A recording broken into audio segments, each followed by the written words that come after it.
Many students think that if they do not clear IMET examination, that their dream of studying medicine in Europe is over. So absolutely not. In fact, many students who don't clear IMET still successfully study medicine or healthcare related courses in different parts of Europe. So before you panic, before you start getting worried, watch this video completely, because today we are going to discuss what happens if you don't clear IMET, the options available after IMET examination, and the alternative pathways to study medicine in Europe, and how smart students can still save their one academic year. So first of all, just understand one thing very clearly, that IMET is a competitive entrance exam for public medical universities in Italy. Every year, thousands of international students compete for limited seats. So not clearing IMET does not mean you're weak or incapable of becoming a doctor. Sometimes students just miss by just a few marks, time management mistakes, or they start late preparation, they have examination pressure, or they face struggle with the negative markings, or they have lack of strategy. And honestly, many students attempt IMET again every year and crack it successfully the very next year. Coming towards what are options you guys can have. So this is exactly the most important part of this video. So the option number one is that you reappear for IMET examination. Many students, like I've said,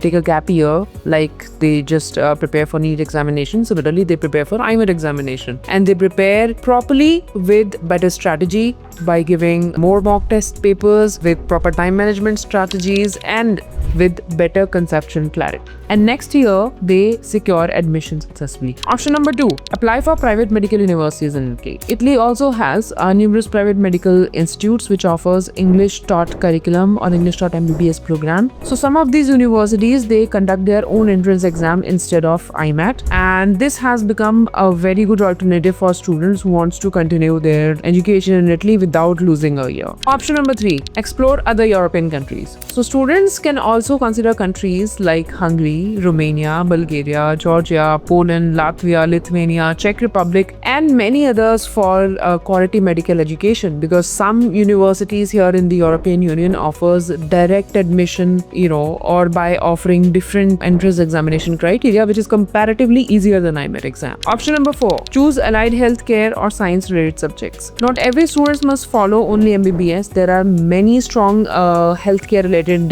careers such as biotechnology, biomedical sciences, pharmacy, nursing, public health, psychology, physiotherapy. So these fields can also offer excellent career opportunities in the world. So what I meant to say is basically that you guys are going to have a lot of opportunities out there in Europe if you plan, or if you strategically choose your career options in abroad. So the biggest mistake that students make while giving IMET is that they're not clear about the concepts, they're not clear about the subjects, they're not clear about the questions and how to strategically clear the questions. So many students, they waste their entire year without planning. They take admissions anywhere, in a hurry. They follow random advice online, they miss the deadlines, or they just follow social media platform, or they just miss the deadlines for the alternative universities. So instead of doing all these mistakes, you should immediately evaluate your score properly via giving a lot of mock test papers during IMET preparation. You should understand what all other available options are there other than Italy. You should appear in the IMET examination quite strategically, and always keep the backup pathways ready. So basically what I'm trying to say is that a smart backup plan is extremely important for the IMET student. So definitely one exam never decides your future. There are students who once failed and later become successful doctor internationally. So what matters most is your consistency, right guidance, smart planning, and not giving up after one result.